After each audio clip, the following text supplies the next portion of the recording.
जी। हमारे साथ में आज मान्यवर धर्मवीर शिवराम जी हैं और कुछ विशेष चर्चा करेंगे। इस चर्चा में मान्यवर जी एक फ्लैक्स है हमारे सामने, जिसमें आप देख रहे हैं कि इसके ऊपर सर छोटू राम जी के शब्द लिखे हैं। ऐ मेरे भोले किसान मेरी दो बात मान, एक बोलना सीख दूसरा दुश्मन को पहचान। इसी विषय पे आज हम लोग बात करेंगे। सर, इन शब्दों की आप व्याख्या करें। अरे फुलिया साहब, जय भीम। जय भीम। मान्यवर, मैं व्याख्या करने वाला कौन होता हूँ? ये छोटू राम साहब हैं, दीन बंधु सर छोटू राम जी जी। बहुत बड़ी शख्सियत है। मैं कौन परिभाषित करने वाला होता हूँ, मगर एक इनका बहुत बड़ा ये मैसेज है। जैसे महापुरुषों के सभी के कोई न कोई संदेश है ना, जैसे बाबा साहब का है शिक्षित बनो, संघर्ष करो, संगठित रहो। ठीक इसी तरह से इन्होंने ये मैसेज पास किया किसान लोगों को कि भाई किसानों, तुम्हारा पिछड़ने की वजह जो है वो कमी दूर न करना है। यानी वो कमी बताई उन्होंने। कहा है मेरे भोले किसान मेरी दो बातें मान लो जी। तो वो दो बातें उन्होंने एक्चुअली में किसान को कही है जी। मगर आज वक्त के साथ में किसान की परिभाषा बदल गई है जी। आज ऐसा लगता है, लोग जैसे बताते हैं कि ये सर छोटू राम जी ने जो बात है ना, ये जाट लोगों को कही थी। ये बिल्कुल गलत है। जाट ही अकेले किसान नहीं होते। किसान का मतलब था चाहे वो कोई भी आदमी जो किसानी करता था, जी जी, वो उन लोगों को कहा था कि एक तो उनको बोलना नहीं आता है। जी जी जी, ये दो कमियां थी। दूसरा, वो यही नहीं जानते थे कि उनका दुश्मन कौन है। जी।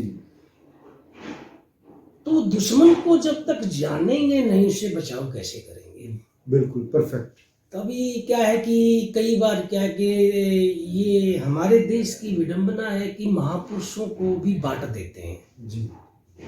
बाबा साहेब डॉक्टर अंबेडकर को ऐसे रिजर्व करने का प्रयास करते हैं जैसे वो खाली दलितों के नेता थे, दलितों के मसीहा थे, उन्हीं के लिए उन्होंने काम किया। मगर ये सभी जानते हैं, आप भी जानते हैं फुलिया साहब, बाबा साहब ने इस देश की औरतों के लिए काम किया। चाहे वो सवर्ण समाज की औरत हो या दलित समाज की औरत हो, उससे क्या फर्क पड़ता है? जी। उन्होंने सभी औरतों के कल्याण के लिए काम किया, बल्कि यहाँ तक काम किया कि उन्होंने जिन औरतों के कल्याण के विरोध में जो सदन खड़ा हो गया था, उसे त्याग पत्र दे दिया। जी जी। और बाहर निकल आए। पार्लियामेंट से। जी, पार्लियामेंट से, सदन से। मैं बोल रहा हूँ, मैं हिंदू कोड बिल की। अब बात ये कि उनकी बात को माना नहीं गया, जो कि औरत हितों के लिए था। ये नारी जाति का कल्याण बाबा साहब ने इतना किया, मगर लोग आमतौर पे या लोगों को गुमराह करने वाले बाबा साहब को दलितों का मसीहा बताते हैं। जी, ठीक ऐसा ही खेल चौधरी चरण सिंह के साथ करते हैं, ऐसा ही दीन बंधु सर छोटू राम जी के साथ किया जा रहा है कि वो जाटों की मसीहा थे। जी, मगर मैंने आज तक कोई एक भी मैसेज ऐसा नहीं देखा उन्होंने जाटों के लिए कहा। किसान का मतलब जाट नहीं है। मैं फुलिया साहब थोड़ा सा ध्यान दिलाना चाहता हूँ। कुछ परिभाषाएं हर साल परिभाषित होती हैं। जी। नई परिभाषाएं कुछ जरूरत के हिसाब से पैदा होती हैं और कुछ जरूरत के हिसाब से पैदा कर दी जाती हैं। जी। ये जो तेज तर्रार लोग हैं, जो शासन को, प्रशासन को, व्यवस्था को अपने काबू में रखते हैं, वो लोग परिभाषाएं घड़ते हैं और उनको मनवाते हैं। जी। आज देखिए देश का माहौल कितना खराब है हमारे देश का, कि जिस भारत भूमि को कभी सोने की चिड़िया कहते थे, वहां लग रहा है कि और कोई मुद्दा ही नहीं है, सिर्फ हिंदू और मुसलमान का मुद्दा है। जी। और मुसलमान की जब बात करते हैं तो जिसको देखो उसके दिमाग में आतंकवाद, टेररिज्म, गंदे गंदे रहने वाले लोग, न जाने किस तरह की बातें आती हैं, फुहड़ता से जोड़ दिया जाता है। जबकि सच्चाई इसके बिल्कुल उलट है। आप देखिए कि वो अमेरिका पे जो एक ट्रेड टावर पे उनके पे जो हमला हुआ वर्ल्ड ट्रेड था, सेंटर, वर्ल्ड ट्रेड सेंटर पर, उसके बाद में एक नया शब्द गढ़ा गया, एक नई परिभाषा रची गई और उसको कहा गया इस्लामिक टेररिज्म। जी। जबकि इस्लामिक टेररिज्म जैसा कुछ नहीं होता है। जो राम पुनियानी जैसे इतिहासकार है उन्होंने भी इसको बड़ा क्लियर किया है कि इस्लामिक टेररिज्म जैसी कोई चीज नहीं है, मगर बना दी और वो परिभाषा बना करके बना तो दी, अब उसको एक्सेप्ट कैसे कराएं लोगों से, उस परिभाषा को स्वीकार कैसे करवाएं सामने वालों से, इसको उसको उन्होंने प्रमोट किया और उसका प्रमोशन कराने के लिए न जाने कितने काम किए। तो जो गैर इस्लामिक कंट्रीज थे उनके मुंह से इस्लामिक टेररिज्म इतनी बार कहलवाया कि ये अपने आप में शब्द तैयार हो गया। वरना आप अच्छी तरह से जानते हैं कि ओसामा बिन लादेन जैसे टेररिस्ट जिनका इस्लाम से कोई लेना देना नहीं था, वो अमेरिका के लिए काम करते थे जी। और अमेरिका ने ही स्टार्टिंग में ये एक दो संगठन थे, उनके गुरुद्वारों का, उनके मस्जिदों का पाकिस्तान में प्रयोग किया, जिनका नाम था अल-कायदा को इस्लाम से नहीं जोड़ा जाना चाहिए जी, क्योंकि इस्लाम का अर्थ होता है शांति जी। देखिए एक बात ध्यान रखिए, इस्लाम में जो लोग होते हैं जिनको मुसलमान कहते हैं, एग्जैक्ट भाषा में वो मुस्लिम होते हैं और वो मोहम्मदन नहीं होते हैं, वो इस्लाम को मानते हैं, वो मोहम्मदन नहीं होते हैं, वो मुस्लिम होते हैं जी। मगर मोहम्मदन तो बोला जाता है। मोहम्मदन वो इसलिए कहते हैं कि ये इन्होंने गढ़ाया कि वो मोहम्मद साहब को, मगर मोहम्मद को नहीं है, शिया है, सुन्नी है, उनका अपना मामला है। हम इस्लाम पे ज्ञान ना बांटे, हमें जानकारी नहीं है। तो जैसे वो परिभाषा वहां पे तय की गई, एक परिभाषा तय की गई कि इस्लामिक टेररिज्म, और बहुत से दोस्तों ने उसको मान लिया। अब फुलिया साहब आपसे पूछता हूँ, कितने इस देश में मुसलमान इस देश का पैसा लेके विदेश में भागे? ऐसा कोई रिकॉर्ड नहीं है और लगता भी नहीं है कि मुसलमान यहाँ से पैसा लेके जो विदेशों में है, वर्ल्ड जो पैसा जो चोरी करके यहाँ से लेके गए हैं, ऐसा लगता भी नहीं है कि उसमें नाम तो है नहीं। अब बैंकों में जो बैंकों का बड़ा से बड़ा पैसा लेके गए हैं वो कौन लोग? उनमें मुझे कोई मुसलमान नजर नहीं आ रहा है जी जी। और फुलिया जी दूसरी बात है, मुझे कोई ऐसा भी नजर नहीं आ रहा है दलित है कि दलित को किसी को मस्जिद से भगा दिया हो जी, ऐसा भी नहीं है, या किसी को घरना से मार दिया हो। किसी मुसलमान ने ये कहा हो कि तुम दलित हो, तुम्हें अछूत हो, कभी अछूत घोषित किया हो? नहीं किया। उनके घर पे कब्जा किया हो, उनकी लड़कियां कोई या औरतों को उठाया गया। मतलब कहने का ये है कि मॉब लिंचिंग की हो किसी दलित की, हमें ऐसा नजर नहीं आता है दलितों के मामले में जी, जी इस्लाम में। और देखिए एक थोड़ी सी और बात है, आप ये देखेंगे कि पीछे 2012 से लगभग 14-15 तक कांग्रेस जो है उसने कुछ शब्द प्रयोग किए थे, हिंदू टेररिज्म, हाँ उन्होंने भी, हिंदू आतंकवादी। हमने नहीं किए थे और हम नहीं कहते हिंदू आतंकवादी होता है। पुलिया साहब, ना मुस्लिम आतंकवादी होता है, ना हिंदू आतंकवादी होता है, ना बौद्ध आतंकवादी होता है। आतंकवाद को धर्म से क्यों जोड़ रहे हैं जी जी। मगर ये हमने नहीं कहा, वही आरएसएस वालों के, बीजेपी है वो, कांग्रेस भी उन्हीं की है, उन्हीं के लोगों ने ये कहा। तो एक ने ये तीर चला हिंदू टेररिस्ट वाला, मगर दूसरों ने जबरदस्त विरोध किया। देखिए वो मामला वहीं की वहीं दफन रह गया, मगर इस्लामिक आतंकवाद का अमेरिका से चलान वर्ल्ड के कोने कोने में फैल गया।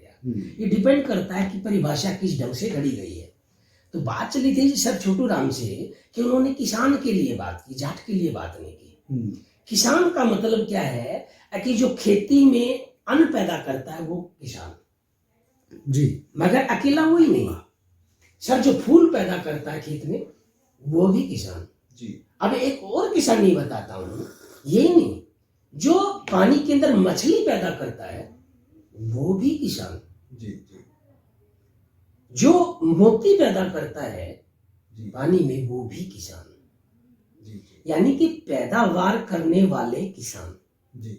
और बड़ी स्पष्ट सी बात है कि उसके अंदर कोई एक जाट वर्ग नहीं, बल्कि खेत में काम करने वाला, चाहे वो जल वाला खेत हो या सूखा खेत हो, खेत में काम करने वाला व्यक्ति किसान। जी जी। वो किसी भी जाति का हो सकता है। हाँ। और दलित वर्ग, पिछड़ा वर्ग के सारे लोग खेतों में काम करते हैं। मगर पुलिया जी, मैं एक बात और आपको याद दिला बीच में बता देना चाहता हूँ, किसान और जमींदार में फर्क है। सर छोटू राम जी ने जमींदार के लिए नहीं कहा, ये किसानों के लिए कहा, किसान के लिए कहा। और किसान में, किसान और जमींदार में क्या फर्क है सर?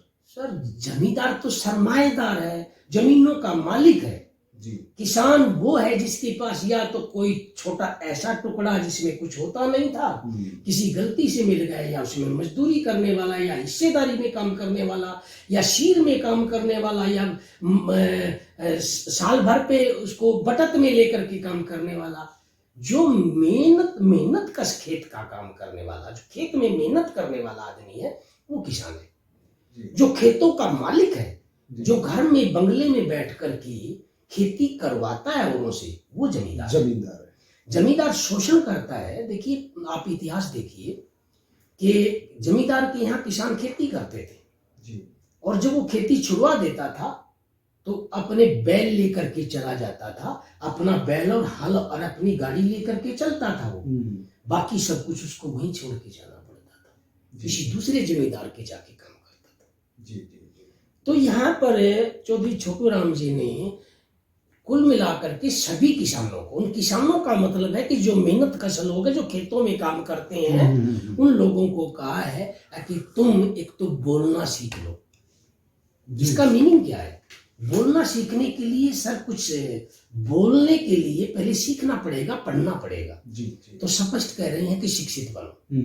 करेक्ट है। जब वो शिक्षित बनेगा, वो चाहे अक्षर पढ़ करके बने, सुनकर बने, कैसे भी बने, वो जब कुछ सीखेगा तो फिर वो बोलेगा। तो कहता है कि बोलने से पहले थोड़ा सा सीख ले, विचार कर ले। और वो कह रहा है कि सेकंड क्या है कि अपने दुश्मन को पहचान ले जी जी। अब दुश्मन को पहचानने का क्या मतलब है? इसका मतलब ये है कि तूने दुश्मन को पहचान करके उसका विरोध करना है, बताना है सबको कि ये तेरा दुश्मन है। तो इसको बोलेंगे, अगर बताएगा किसी को, पहचानेगा, तो इसको बोलेंगे आप वो संघर्ष कर रहा है जी। और जिनको बताएगा उन लोगों का एक संगठन बन जाएगा जी जी जी, भाईचारा बनेगा जी। मेरी नजरों में सर छोटू राम जी मान थे, मेरे ख्याल से वो एक किसान की बात नहीं कर रहे, वो सभी पिछड़े वर्ग की, दलितों की बात कर रहे हैं। मैं ये कहूंगा वो बहुजन समाज की बात कर रहे हैं, बहुजन मसीहा के रूप में आप, वो हमारे बहुजन मसीहा थे, इसमें कोई दो राय नहीं। बिल्कुल, वो उनके लिए नहीं, वो मेरे लिए भी कह रहा था कि मुझे भी बोलना सीखना चाहिए जी। और वो बाकी लोगों के लिए भी जिनकी समझ में आती है तो वो इसको समझे। है तो ये छोटी सी बात जी जी जी, मगर इसका अर्थ बहुत बड़ा है। बहुत बहुत धन्यवाद सुरान साहब। दीनबंधु छोटू राम जी एक बहुजन महानायक हैं, बहुजन मसीहा हैं, बहुजन महापुरुष हैं। हमको ज़्यादा से ज़्यादा सर छोटू राम जी को पढ़ना चाहिए और उनके विचारों पर हम लोगों को चलना चाहिए, और समाज को भी विचारों पर चलने के लिए दीनबंधु छोटू राम जी के प्रेरित करना चाहिए। पुलिया जी, मेरा कहना, आप लास्ट में ये भी कहिए कि महापुरुषों को किसी जाति विशेष तक सीमित रखने का प्रयास ना करें। हाँ, ये आज तक उनका चरित्र का वर्णन, आज तक जो जितने मनवादी जिनके हाथ में कलम रही है, उन लोगों ने जिन्होंने इस देश और समाज दुनिया के लिए काम किया, उनको जातियों से जोड़ दिया गया कि ये फलां जाति के हैं। जैसे सर छोटू राम जी को अभी हमारे आज के मेहमान धर्मवीर शिवराम जी ने कहा कि उन्होंने पूरे जो कमेरा वर्ग है, जो काम करने वाले लोग हैं, जो उत्पादन करने वाले लोग हैं, जो खेतों में काम करने वाले लोग हैं, उनको बोलने के लिए और उनको एकजुट होने के लिए बात कही है। मगर मनुवादी लोगों ने उनको सिर्फ जाट वर्ग तक सीमित कर दिया। ये उनके साथ अन्याय है। हम लोगों को इस अन्याय के खिलाफ लड़ना होगा और हम लोगों को सर छोटू राम जी को पढ़ करके उस जो हमारे साथ में अन्याय है उसके खिलाफ हमको आवाज खड़ी करनी होगी। हम सर छोटू राम जी को सत सत नमन करते हैं। धन्यवाद। जय भीम, जय भारत।